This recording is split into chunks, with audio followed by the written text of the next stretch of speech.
আসসালামু আলাইকুম সকলকে। আমরা স্থানাঙ্ক জ্যামিতি পড়তেছিলাম। এটা স্থানাঙ্ক জ্যামিতির তৃতীয় পর্ব। গত পর্বে আমরা দুইটা বিন্দুর দূরত্ব নির্ণয় সংক্রান্ত কিছু সমস্যা সমাধান করেছিলাম। আজকের পর্বে আমরা ত্রিভুজ সংক্রান্ত সমস্যা সমাধান করব। তো প্রথমে বোর্ডে দেওয়া আছে দেখতেছি তিনটি বিন্দু দ্বারা ত্রিভুজ গঠনের শর্ত।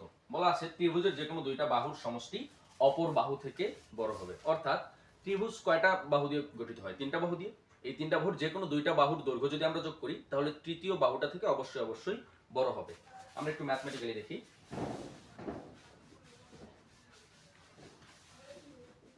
মনে করি আমাদের কাছে একটা ত্রিভুজ আছে, ত্রিভুজ এ বি সি। এই ত্রিভুজের একটা বাহু হচ্ছে এবি, অন্য বাহুটা হচ্ছে বিসি এবং আরেকটা হচ্ছে এসি। তো ত্রিভুজ গঠনের শর্ত অনুসারে এবি আর বিসি যদি যোগ করি আমরা, তাহলে অবশ্যই সেটা এসি এর চেয়ে বড় হবে। আবার এবি এবং এসি যদি যোগ করি তখন সেটা বিসি অপেক্ষা বড় হবে। অথবা এসি আর বিসি যদি যোগ করি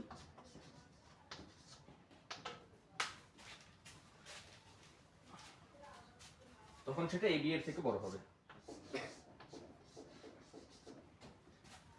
আশা করি এতটুকু বুঝতে পারছি। এবার আমরা আমাদের ম্যাথটার দিকে একটু তাকাই। তিনটা বিন্দু দেওয়া আছে, দেওয়ার পর বলছে এই বিন্দু তিনটা দ্বারা ত্রিভুজ গঠন করা যাবে কিনা। তো এই বিন্দু তিনটা দ্বারা ত্রিভুজ গঠন করা যাবে কিনা কিভাবে নির্ণয় করব? আমরা বিন্দু তিনটা দ্বারা একটা ত্রিভুজ কল্পনা করে এই ত্রিভুজের তিনটা বাহুর দৈর্ঘ্য বের করব। বের করার পর এই শর্ত অ্যাপ্লাই করব। যদি শর্তগুলো মিলে যায় তাহলে ত্রিভুজ গঠন করা যাবে, অন্যথায় ত্রিভুজ গঠন করা যাবে না।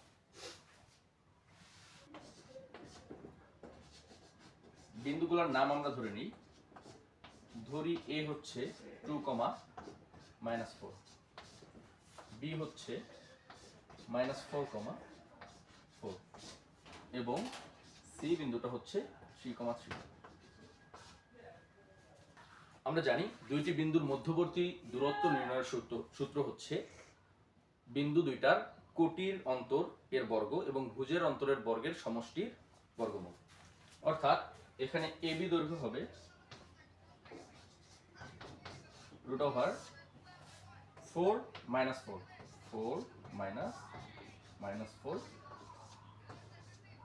এর বর্গ প্লাস ভুজদ্বয়ের অন্তর -4 -2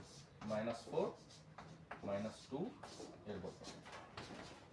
√4 -4 অর্থাৎ 8 এর উপর বর্গ মানে হচ্ছে 64 plus -4 -2 -6 square is equals two 36 √64 plus 36 equals to +-10। কিন্তু আমরা যেহেতু এখানে দৈর্ঘ্য নির্ণয় করতেছি আর আমরা জানি দৈর্ঘ্য কখনো ঋণাত্মক হয় না, তাই এটা হবে জাস্ট +10 এখন। তো আমরা পেলাম AB সমান সমান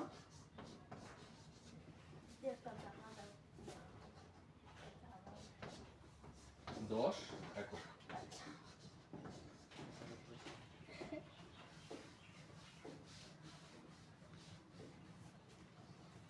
বিসি এর মান নির্ণয় করি। বিসি বাহুর দৈর্ঘ্য তাহলে কত হবে? বিসি কোটিদ্বয়ের অন্তর 3 -4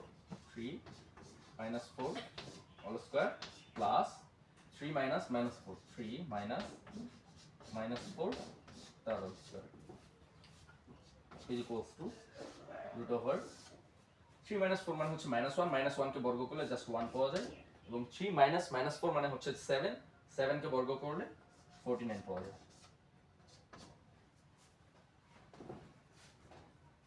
এখন √49 প্লাস 1 মানে হচ্ছে √50। অর্থাৎ বিসি বাহুর দৈর্ঘ্য হলো √50 ইউনিট। তাহলে আরেকটা বাহু থাকতেছে এসি বাহু। এসি বাহুর দৈর্ঘ্যটা আমরা নির্ণয় করে নিই সেম ভাবে। এসি ইকুয়ালস টু √3 -2 মানে হচ্ছে জাস্ট 1 এর উপরে স্কয়ার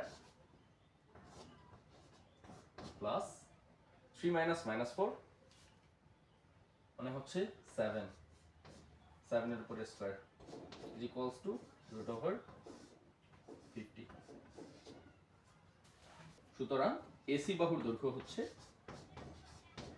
√50 ইউনিট।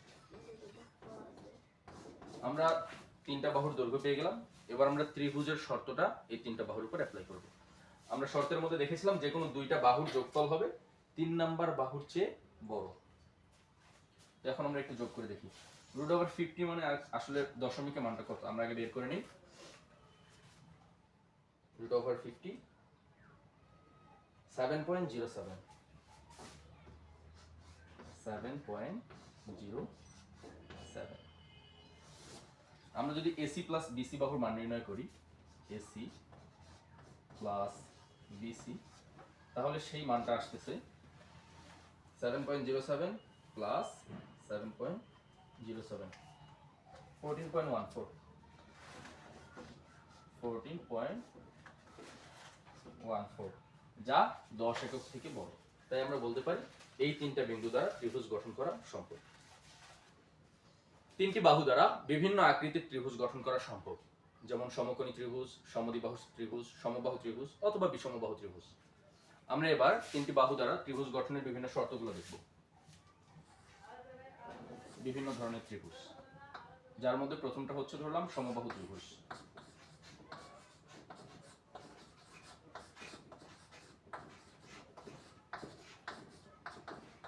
সমবাহু ত্রিভুজ কাকে বলে? যে ত্রিভুজের তিনটি বাহু পরস্পর সমান তাকে সমবাহু ত্রিভুজ বলে। ধরি এবিসি একটি সমবাহু ত্রিভুজ, এ বি সি একটি সমবাহু ত্রিভুজ। তাহলে কি হবে? এবি, বিসি এবং সি এ পরস্পর সমান হবে।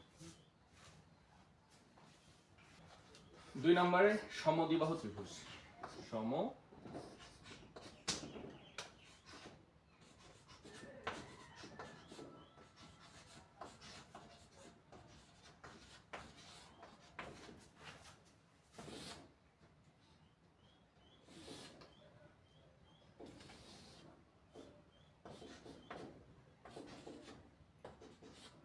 এবিসি একটি সমদ্বিবাহু ত্রিভুজ, তাহলে এই ত্রিভুজের যে কোনো দুইটা বাহু পরস্পর সমান হবে।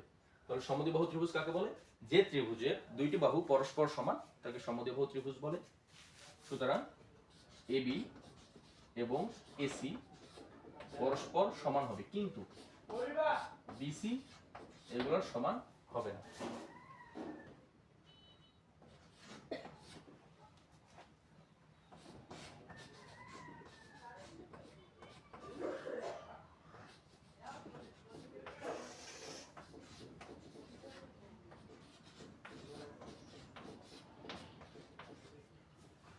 তৃতীয়ত আছে বিষমবাহু ত্রিভুজ। বিষমবাহু ত্রিভুজের শর্ত হলো এর তিনটা বাহু কোনোটার সমান হবে না।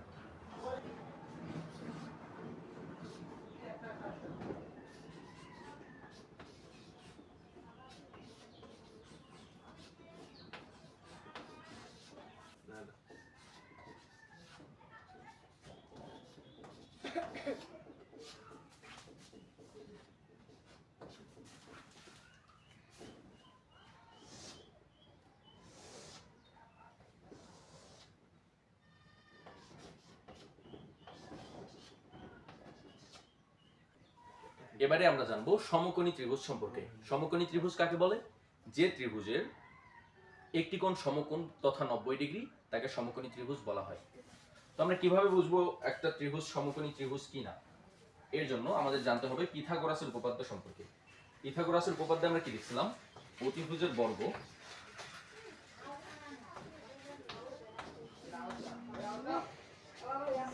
ভূমি এবং লম্বের বর্গের সমষ্টির সমান হয়। অতিভুজের বর্গ ভূমি এবং লম্বের বর্গের সমষ্টির সমান হবে। যদি এই বাহুগুলোর দৈর্ঘ্য এই সূত্রটা মেনে চলে তাহলে বুঝবো এই বাহুগুলো দ্বারা গঠিত ত্রিভুজ একটি সমকোণী ত্রিভুজ। এবার আমরা এই ম্যাপটা একটু দেখি।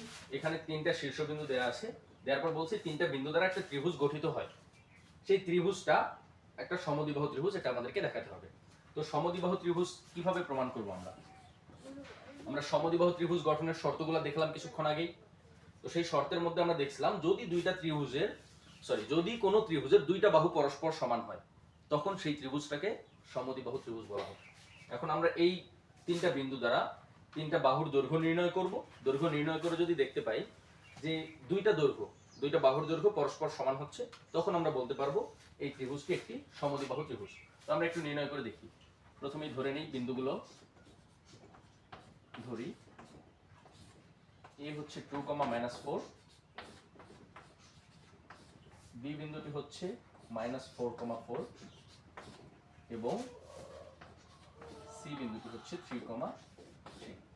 তাহলে বাহুগুলো কি হবে? এবি, বিসি এবং এসি। এবি এর দৈর্ঘ্য কি হবে? √4 -2 অর্থাৎ -6, -6 এর বর্গ, তার মানে 36 প্লাস 4 -4 অর্থাৎ 8 স্কয়ার 64, 10 ইউনিট।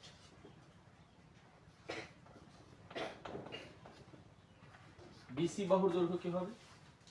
3 -4 অর্থাৎ 7 স্কয়ার প্লাস 3 -4 অর্থাৎ 1 এর উপরে স্কয়ার এর বর্গমূল, মান আসতেছে √50 ইউনিট।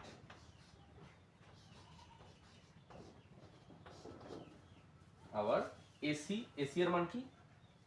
3 - 2 1 এর উপরে স্কয়ার প্লাস 3 -4 অর্থাৎ 7 এর উপরে স্কয়ার, যার বর্গমূল আসতেছে √50 ইউনিট। তো আমরা দেখতে পাচ্ছি এসি এবং বিসি এই বাহু দুইটা পরস্পর সমান। এজন্য আমরা বলতে পারি যে এই তিনটা বিন্দু আছে, এই তিনটা বিন্দু দ্বারা গঠিত ত্রিভুজ সমদ্বিবাহু ত্রিভুজ। আজকে এ পর্যন্ত। ধন্যবাদ সকলকে। আসসালামু আলাইকুম।